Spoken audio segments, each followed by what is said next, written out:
어떻게 하면 하나님을 만날 수 있는가? 하나님을 만나기 전에 준비해야 할 것은 무엇인가? 하나님을 만난 이후 그들의 삶은 어떻게 변화되고 있는가 하는 것을 오늘 본문을 통하여 우리는 다시 한번 신앙적 교훈을 얻게 됩니다. 본문 7절 말씀을 보십시오. 제가 7절을 봉독하겠습니다. 모세가 내려와서 백성의 장로들을 불러 여호와께서 자기에게 명령하신 그 모든 말씀을 그들 앞에 진술하니 8절 함께 봉독합니다. 백성이 일제히 응답하여 이르되 여호와께서 명령하신 대로 우리가 다 행하리이다. 모세가 백성의 말을 여호와께 전하매. 여기 주목할 구절이 8절에 여호와께서 명령하신 대로 우리가 다 행하겠습니다. 여러분, 모세를 먼저 부르셨어요. 그리고 하나님이 모세에게 말씀을 주셨어요. 지난주에 보았던 말씀처럼 하나님이 어떤 분이신지, 그리고 이스라엘 백성들은 어떤 존재인지, 하나님이 이스라엘 백성들에게 주신 사명은 무엇인지, 하나님은 이렇게 말씀하십니다. 내가 너희를 창조하였고 내가 너희를 인도하였다. 독수리 날개로 업어 지금까지 너희를 구원하며 인도해 온 나 여호와 하나님이다. 너희는 나의 소중한 존재들이다. 나의 소유된 백성이다. 너희에게는 제사장 나라의 사명이 있다. 너희 민족만 복을 받는 것이 아니라 너희를 통하여 만 백성이, 온 인류가 복을 받을 수 있도록 너희는 제사장 나라가 되어라. 그것이 하나님이 모세를 통하여 주신 말씀이거든요. 그 말씀을 받아서 모세가 장로들에게, 지도자들에게 전하고 백성들에게 전했더니 백성들이 어떻게 응답했다고요? 우리가 다 행하리이다. 말씀대로 다 행하겠습니다. 이렇게 결심한 내용이 오늘 본문의 내용입니다. 첫 번째로 하나님을 만나기 위하여 우리가 준비해야 할 것이 있습니다. 하나님의 임재하심을 체험하려면 먼저 우리의 신앙을 점검하면서 하나님 앞에 믿음으로 결단하고 믿음으로 결심하는 일이 우리에게 필요하다는 것입니다. 하나님은 어떤 분이시며 나에게 어떤 은혜를 베풀어 주셨는지, 나는 하나님 앞에 어떤 존재인지, 구원받은 백성으로 내가 하나님 앞에서 사명을 감당하며 살고 있는지 점검하면서 다시금 느슨해졌던, 잊혀졌던, 그리고 놓쳤던 것들을 다시금 믿음으로 결심하며 결단하며 하나님 앞에 나아가는 그런 일들이 우리에게 필요하다는 것입니다. 여러분, 신앙생활하면서 우리가 다 알고 있어요. 다 믿고 있다고 생각해요. 그런데 시간이 흘러가고 상황이 바뀌면서 잊혀져 가는 것들이 있습니다. 하나님의 은혜, 하나님이 도우신 역사, 나는 하나님의 사람으로 어떻게 살아야 하는지 우리가 분명히 알고 있고 믿고 있고 살고 있다고 생각하는데 시간이 지나면서 느슨해지고 잊혀졌던 것들이 있어요. 하나님 어떤 분이시라고요? 창조주 하나님, 나를 구원하신 하나님, 이스라엘 백성들을 애굽에서 구원하시면서 기적과 놀라운 역사로 인도하셨던 그 하나님을 잊혀가고 있는 이스라엘 백성들에게 하나님 잊어버리지 말아라. 너희는 하나님의 소유된 백성이야. 하나님의 사명을 감당하는 사람들이야. 너희 민족은 제사장 나라가 되어야 돼. 하나님이 주신 사명을 다시 한번 기억하며 붙잡고 결심했던 이스라엘 백성들처럼 우리의 삶도 하나님 앞에 새롭게 믿음으로 결단하며 결심하는 일들이 우리에게 필요하다는 것입니다. 금년 6개월을 지나면서 여러분 크고 작은 일들을 경험하셨어요. 하나님의 은혜입니다. 하나님의 도우심입니다. 이건 하나님이 내게 주신 놀라운 은총입니다. 그때는 고백했는데 한두 달 지나고 나서 다 까먹고 잊어버린 그런 삶의 모습이라면 다시금 붙잡으셔야 돼요. 내가 누구인지에 대하여 신앙을 고백하시면서 하나님 앞에서 반듯한 믿음의 삶을 세워 가셔야 한다는 것입니다. 내가 누구인지, 하나님이 어떤 분이신지, 내가 오늘 다시 한번 하나님 앞에서 결단하고 결심해야 될 것이 무엇인지 여러분 마음 가운데 하나님 앞에서 믿음으로 결심하는 은혜가 있기를 주님의 이름으로 기원합니다. 통카라는 장난감이 있어요. 자녀들을 키우시는 분들은, 어린 자녀를 두신 분들은 아실 텐데 장난감 가게에 가면은 트럭이면서 불도저 이런 중장비를 이렇게 만들어 놓은 장난감이에요. 그 모래밭에서 이렇게 사용하기 좋은 그런 장난감을 만드는 회사가 통카입니다. 그 통카 회사의 사장님이 로버트 토니어라는 분이에요. 신앙인입니다. 아주 신실한 신앙인이에요. 이분은 항상 두 가지만 생각해요. 하나는 하나님의 뜻, 하나님의 마음, 하나님이 원하시는 것, 하나님의 뜻만 붙잡고 늘 하나님 기뻐하시는 삶을 살려고 하고, 또 하나는 장난감이에요. 어떻게 하면 아이들이 재미있게 놀 수 있는 장난감을 만들까? 하나님 생각, 장난감 생각. 어느 날 부흥 집회에 참여했어요. 은혜를 많이 받았어요. 하나님 앞에 헌신하라고, 여러분의 삶을 하나님 앞에 전적으로 다 드리라고 은혜를 받고 이분이 결심을 했어요. 하나님, 제가 이 모든 회사 장난감 만드는 거 정리하고 제가 풀타임으로 하나님을 섬기겠습니다. 선교사가 되든지 목사가 되든지 하나님을 전심으로 섬기는 인생이 되겠습니다. 마음으로 결심을 하고 다음날 목사님을 찾아갔습니다. 그리고 자기가 어제 받은 은혜를 나누면서 목사님 기도해 주세요. 상담을 받고 기도를 받습니다. 근데 기도를 받는 가운데 성령님의 감동을 받게 됩니다. 그 감동은 어떤 것인가 하면, 통카라는 회사가 너의 회사냐? 너의 기업이냐? 하나님이 너를 통하여 이루시고자 하는 계획이 있다면 어떻게 하겠느냐? 그 회사를 통하여, 너를 통하여 하나님의 계획하심에 대하여 다시 한번 점검해 보라는 감동을 받게 돼요. 그래서 기도 끝나고 목사님에게, 목사님, 제가 기도받는 가운데 제가 하나님이 주신 마음이 제가 어제 생각했던 마음과 다릅니다. 다시 한번 기도해 보겠습니다. 그리고 하나님의 기업으로 이 회사가 나의 회사나 세상의 회사가 아니라 이 회사는 선교의 기업으로 세워야겠다. 통카의 세계는 곧 하나님의 세계다. 통카의 역사는 곧 하나님의 역사를 만드는 터전이 되어야지. 그래가지고 이 중역들과 상의해가지고 우리 회사를 믿음의 기업으로 세우자. 순수한 이익의 몇 %는 선교하는 일에, 구제하는 일에, 이웃사랑하는 일에, 하나님의 나라를 세우는 일에 우리가 헌신하자고 그렇게 결의를 하고 믿음의 기업으로 세웠다는 거예요. 여러분, 우리가 타성에 젖어서 지금까지 다 알고 있고 다 믿고 있고 다 그렇게 살고 있다고 생각하는데, 하나님 앞에 다시 한번 점검해 보시라는 거예요. 내 인생 가운데 하나님이 원하시는 것이 무엇인가? 혹이라도 내가 하나님 붙잡고 주님만 바라보아야 되는데 하나님을 붙잡고 살아왔다고 생각하는데 어느 순간에 보니까 하나님은 없어요. 말씀은 없어요. 은혜는 없어요. 세상 붙잡고 내 욕심 붙잡고 세상의 아름다운 것 그리고 즐거워하는 것들, 그거 붙잡고 내가 살고 있지는 않은지 나 자신을 점검하면서 믿음을 다시금 붙잡고 하나님을 붙잡는 믿음의 결심과 결단이 우리에게 필요하다는 것입니다. 코로나로 인하여 느슨해졌던 우리의 신앙생활, 예배생활, 하나님 앞에서의 영적인 생활을 다시 한번 점검하셔야 돼요. 그리고 주님을 붙잡으셔야 돼요. 말씀을 붙잡으셔야 돼요. 하나님 붙잡는 대신에 다른 것 붙잡고 있다면 과감하게 내려놓고 주님 붙잡고 하나님 기뻐하시는 길을 다시 한번 걸어가는 저와 여러분들 되시기를 주님의 이름으로 기원합니다.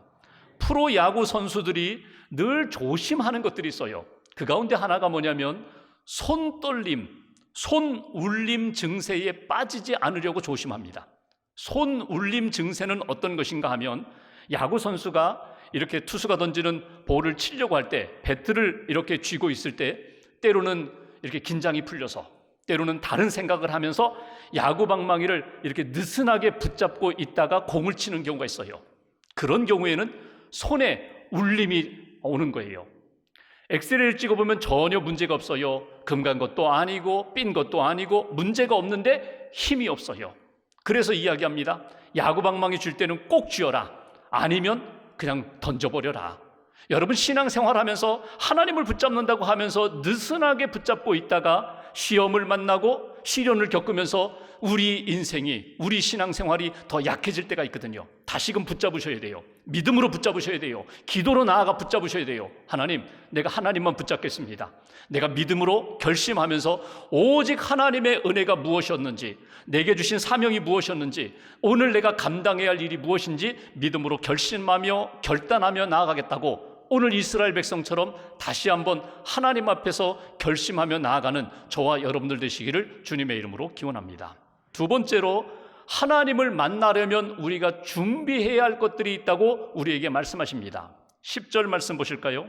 제가 봉독합니다. 여호와께서 모세에게 이르시되 너는 백성에게로 가서 오늘과 내일 그들을 성결하게 하며 그들에게 옷을 빨게 하고, 11절 같이 봉독합니다. 준비하게 하여 셋째 날을 기다리게 하라. 이는 셋째 날에 나 여호와가 온 백성의 목전에서 시내산에 강림할 것임이니. 하나님이 시내산에 내려오시겠다는 거예요. 영이신 하나님이 시내산에 내려오셔서 이스라엘 백성들을 만나 주시겠다. 하나님의 임재하심을 체험케 하겠다. 하나님이 그렇게 말씀하십니다. 내가 시내산에 강림하여 너희를 만날 터이니 너희가 무엇으로 준비하라고요? 옷을 빨라고 이야기하세요. 아니, 목욕하라면 좀 이해가 되겠는데 옷을 빨라는 의미가 무엇일까? 옷은 문화를 의미하거든요. 나의 생활 습관을 이야기하거든요.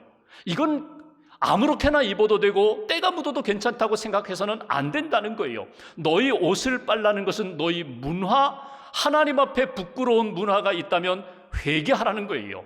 옷을 빨라 회개하라. 그리고 11절에 주신 말씀을 준비하여 하나님의 임재하심을 사모하며 기다리라는 거예요. 하나님을 기다리라는 거예요. 세상의 복과 세상의 형통을 기다리는 것이 아니라 하나님을 만날 그 시간을 영적으로 사모하며 기다리라. 이것이 주시는 메시지예요. 여기에 주목할 것, 옷을 빨라라는, 회개하라는 이 말씀을 우리는 주목해야 합니다.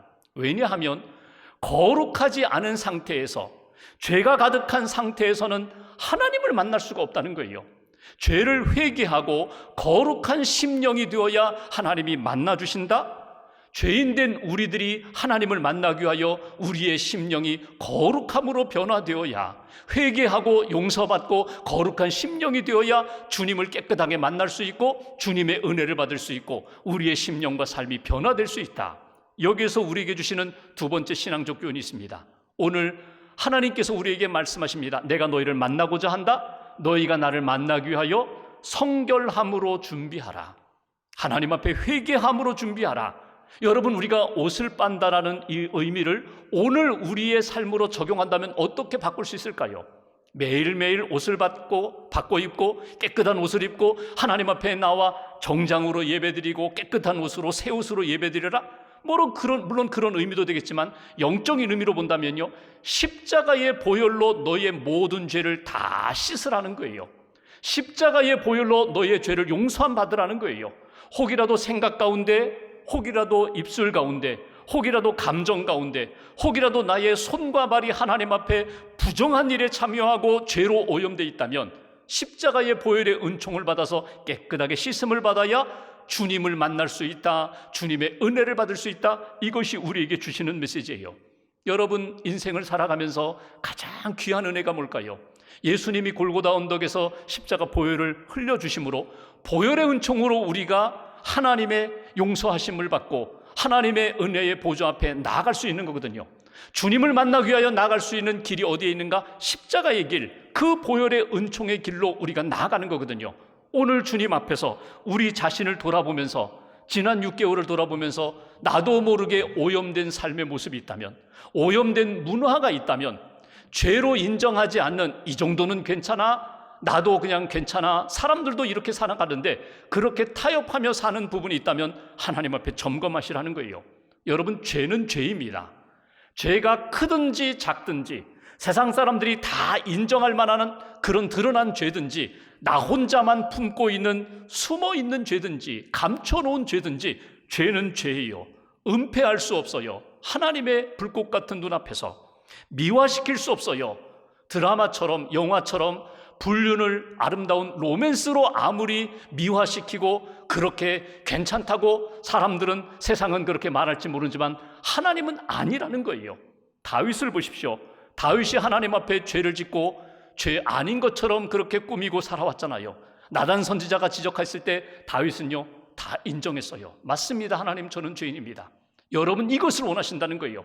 그 죄를 인정하고 회개하는 자에게 하나님이 만나주시고 은혜를 베풀어 주셨던 것처럼 하나님 앞에서 다시금 나의 삶을 돌아보며 크고 작은 모든 죄들, 드러나고 숨겨진 모든 죄를 하나님 앞에 고백하며 용서함 받고 하나님의 은혜 가운데, 은혜의 보좌 앞에 담대히 나아갈 수 있는 그런 믿음의 사람들 되시기를 주님의 이름으로 기원합니다.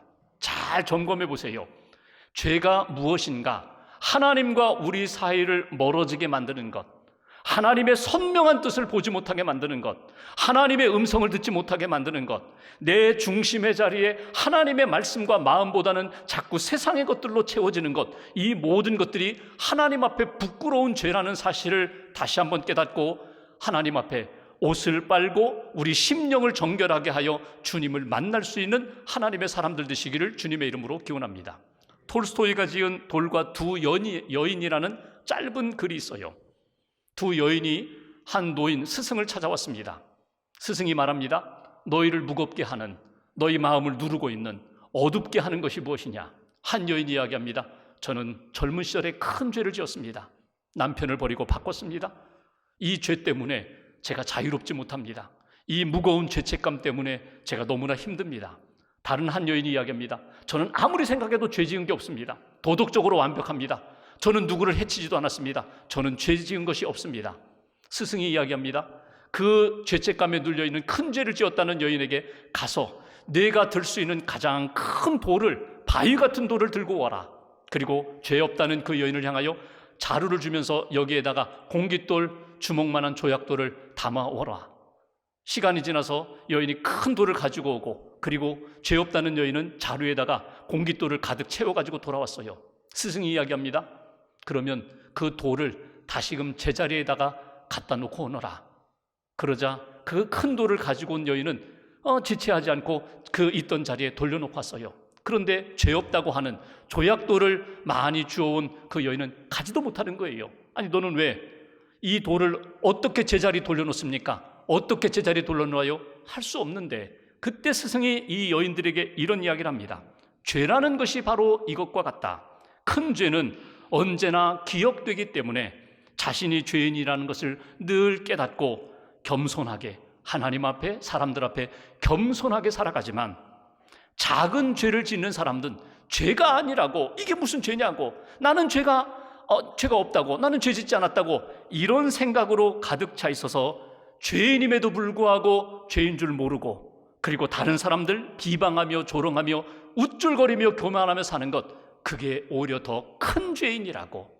여러분, 인생을 돌아보면은 우리가 기억하지 못해서 그렇지, 정직하게 하나님 앞에서 점검하지 않아서 그렇지, 여러분, 우리가 얼마나 많은 죄를 짓고 살았는지 몰라요. 내가 지금도 생각하고 있는 그 죄만 하나님 앞에 고백하는 것으로 끝나지 않고, 여러분 자신을 돌아보면 하나님 앞에 부끄러운 것이 얼마나 많은지 몰라요.